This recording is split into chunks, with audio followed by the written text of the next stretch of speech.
Hello, how are you? Good, thank you. Welcome to Business Structure with us. Thank you.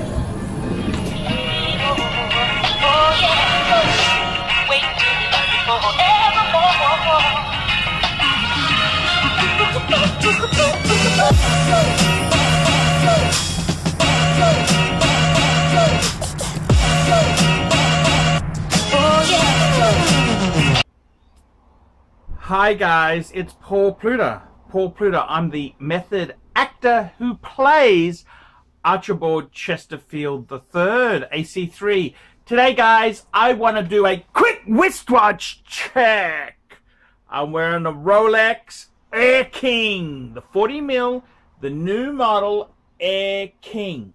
And I'm absolutely loving it, baby. I'm loving it. And today I want to talk about rare Rolexes. And I got to be honest with you, there are some collectors who are just mad. They are absolutely insane. A good friend of mine, Bear Clooney, he is one such collector. The guy has taken collecting to an extreme. And I got to be honest with you, even before I started drinking the Rolex Kool-Aid, Bear Clooney has pushed me into the right direction. Rolex. So Bear Clooney has got 4 of the hardest to get Rolexes. What am I talking about? I'm talking about a steel panda ceramic. That's the Daytona, the Rolex Daytona Panda dial. He has got a Batman on the bracelet, the oyster bracelet, I should say. Sorry, there, because it's not a Jubilee, it's the oyster bracelet. He has got a Hulk, and Bear Clooney has the new steel Pepsi. And I gotta tell you, Bear Clooney's got a love of watches, and he's also been very good to me on YouTube. So if you get a chance, you want to have a look at some decent wristwatch channels, check out Bear Clooney Watches. Bear Clooney Watches. Hey everyone, welcome to Bear Clooney Watches channel, genuine watch enthusiast channel on which we search for perfect timepiece and occasionally discuss various horological topics and subjects.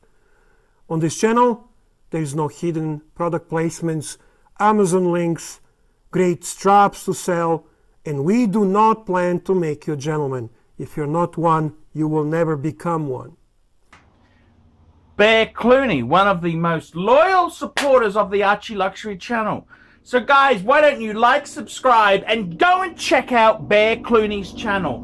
I'll put a link in the corner. I'm not sure which corner because the camera's reversed. And I'll put a link in the corner and the description. Bear Clooney Watches, one of the most loyal ArchieLuxury fans, ArchieLuxury supporters, Bear Clooney. Check out Bear Clooney.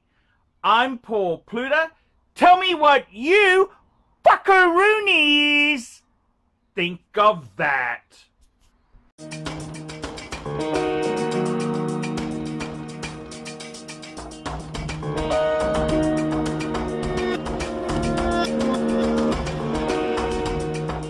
Hi everyone and welcome to Bear Clooney Watches channel. I am Bear Clooney, genuine watch enthusiast with genuine watch enthusiast channel. No hidden product placements, no Amazon links, no sales of any straps, not teaching you how to be a gentleman, and not playing any games. Just talking hobby, talking about watches. And on this channel we try to search for a perfect timepiece. Occasionally we discuss different subjects from horology world. So please subscribe, support my channel. Thank you. Now, Baselworld 2019 ended, and from the perspective of Rolex fanboy, which ultimately I am, it was slightly underwhelming, but I understand. Rolex tapped the brakes. They tapped the brakes, and they asking me, Bear, why? Why did Rolex do that? And my response is because they can. That's it. They can. Rolex is best positioned luxury watch brand by far. So they can. Now, in absence of a star that is Rolex Steel Stunner, I thought maybe I will do a little presentation of 4 steel stunners, which at this moment are most wanted steel Rolex timepieces, modern steel Rolex timepieces.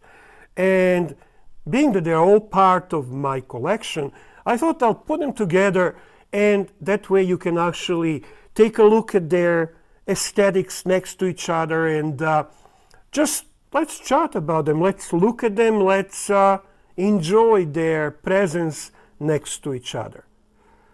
So let's jump into Bear Clooney Watch Studio and take a look at this truly 4 steel stunners. Let's go. And here we are at Bear Clooney Watches Studio, taking a closer look at what is considered to be 4 hardest to get Rolex steel pieces.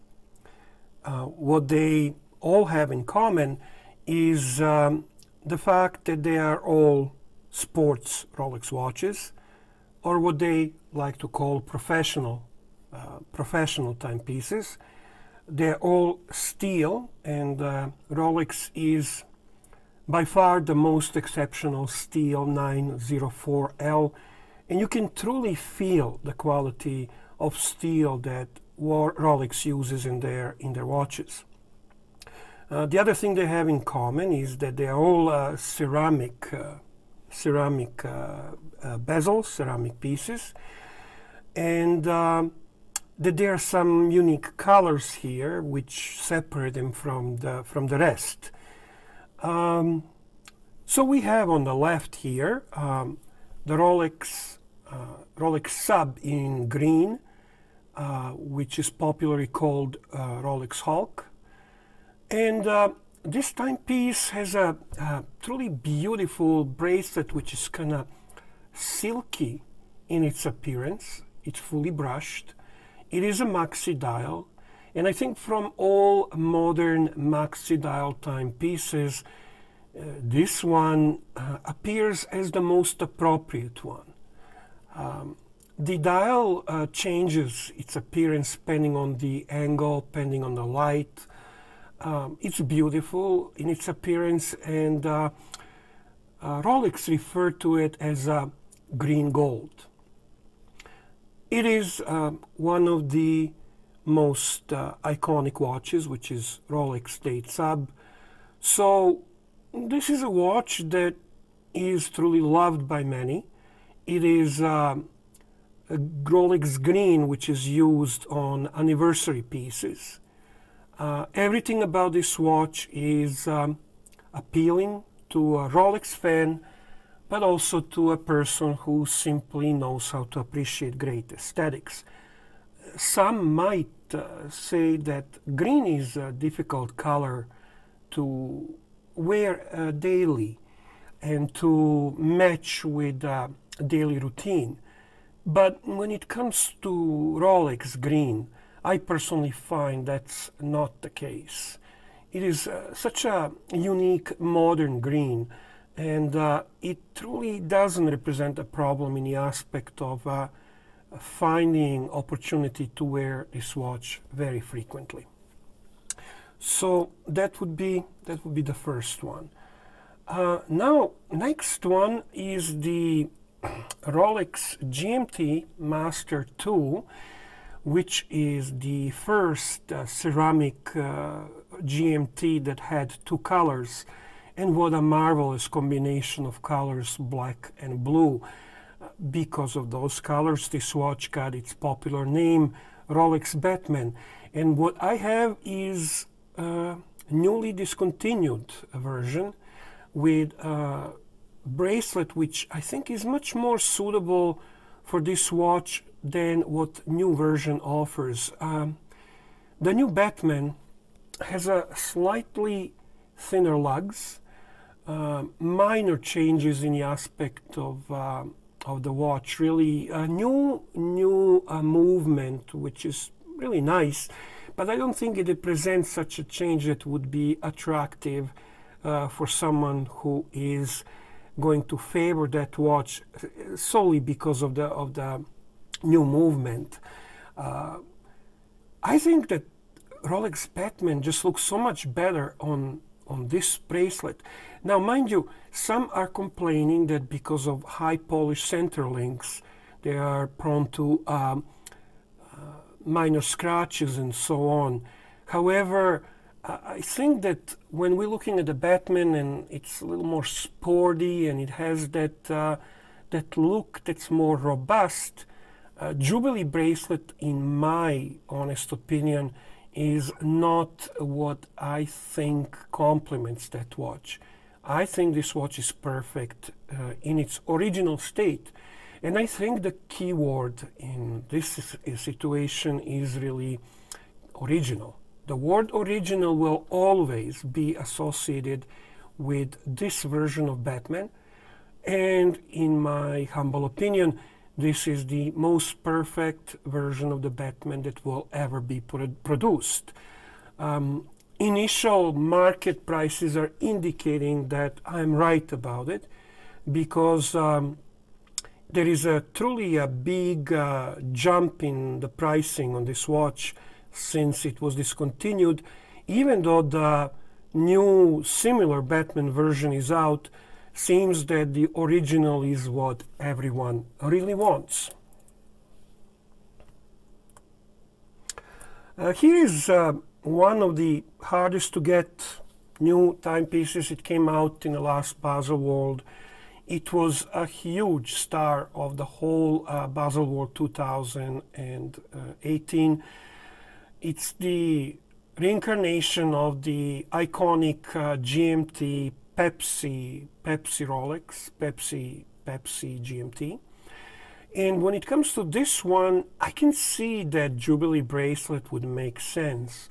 It's slightly less sporty, it's slightly more with a sense of heritage. It has that vintage DNA. It's a little more elegant in its appearance and not as sporty as Batman. The naysayers tend to talk about this watch being purple and red, which is complete nonsense. The watch is beautiful in its appearance, and it's a true reincarnation of exceptional icon that Rolex produced in the 50s, and this watch found way to the hearts of the new users as a really nice, beautiful modern watch with new movement, with increased power reserve and so on. And I think it beautifully sits next to the Batman, and they complement each other so well. And last but not the least is the Rolex Daytona. And this watch is becoming legendary in its growth in the value. It's almost unheard of that modern watch that's still in production can exceed the double of its retail. Watch itself is beautiful. The white dial is slightly more wanted on a secondary market. But I would really like to add black dial as well to my collection, so that I can have all 5 hard to get Rolex timepieces. Some might say that the watch that also should be mentioned in hard to get pieces would be the blue dial Skydweller, steel Skydweller. I'm not necessarily disagreeing with the fact that it is hard to get timepiece, but personally I'm not a fan of the watch. I find the Rolex Skydweller dial extremely busy. It reminds me on the Datejust 41 that would be kind of made really busy with the dial. And size is a little bit too big, Sky Dweller is too thick. It doesn't give the feeling of the sports professional Rolex. It's more of their classic piece, and I just don't find that watch to be appealing to my personal taste. But it is hard to get piece, so let's say that would be 6 modern steel timepieces hard to get. I know that I will get questions on, oh, which one is your favorite, Bear? And I'm not going to play the game of they're all equally favorite to me and so on. I have to say that I am personally always favoring in Rolex line GMTs and subs, because I personally consider that to be next to Datejust, most typical, most classical, most important watches in Rolex lines. So that would be a first thing that would filter and put Daytona in a 4th place.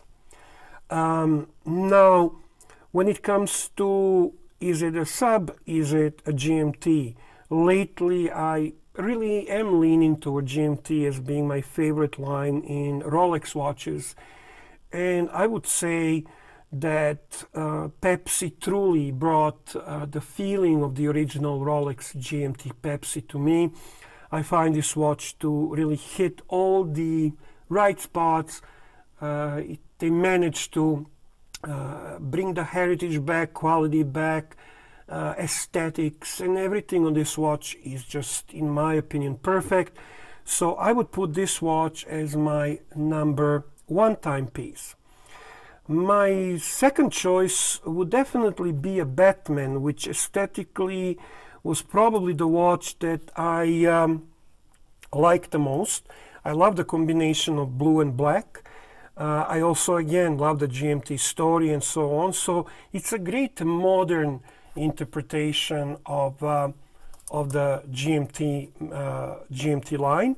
And then it would be Hulk. Hulk would be in a 3rd place for me personally when it comes to these watches. So this is how it stands right now when it comes to Bear Clooney and his feelings toward these hard-to-get pieces. I would say that number 1 by little bit. The differences are very minimal. I'm not going to comment on things such as that this is a big difference between 1st and 4th place. But I would say Rolex Pepsi definitely deserves, in my eyes, the number 1 position. It is truly iconic timepiece. It's a piece that I don't think is ever going to leave my collection. I find it perfectly suited for someone who is a big Rolex fan. Batman, best modern interpretation of GMT. Excellent watch. I loved it. I have the original. It makes me smile every time I look at it. Sub, most iconic watch of all watches ever. And then this green, beautiful Rolex green version, obviously well deserving there. And then Daytona, which is definitely watch that many would put in the 1st place, but I simply don't see Rolex Daytona as the watch that would be the most significant line among Rolex watches, especially considering that the original Rolex Daytona wasn't even powered by Rolex machine. It was Zenith movement that was running original Rolex Daytonas. Yeah, sure, they became extremely popular, and there is this Paul Newman influence and so on, and people are definitely enjoying these watches, but I simply can't see that they are ever going to be ahead of Sub and GMT when it comes to Rolex itself.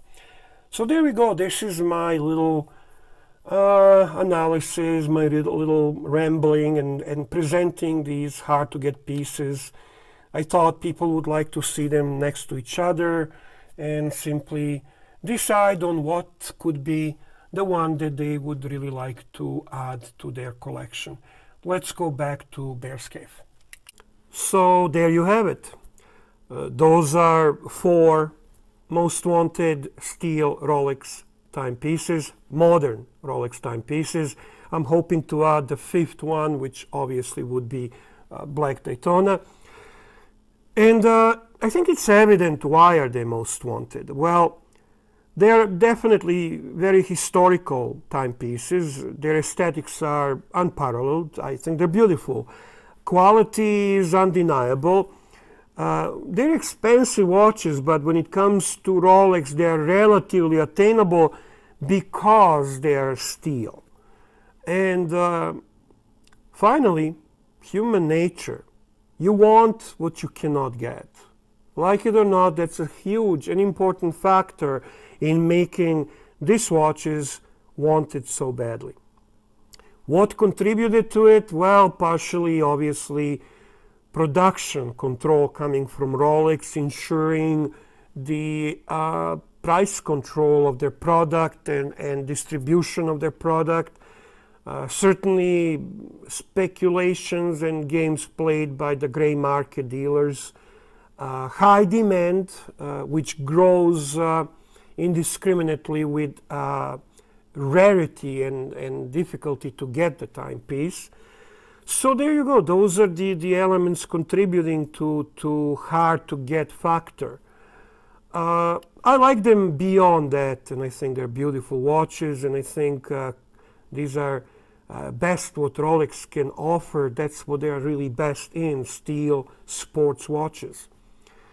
So that's it. Now, at the end, wristwatch check. It is the classic, historical, iconic timepiece. It is blank pan, 50 fathoms. It's a honeymoon period. Presentation of this iconic watch obviously coming up. I need to spend some time, get a better feeling for it, so that presentation is genuine. I once again invite you to subscribe to my channel. If you enjoy this video, please don't forget to click on like, and as usually at the end, all the best to all of you. Take care.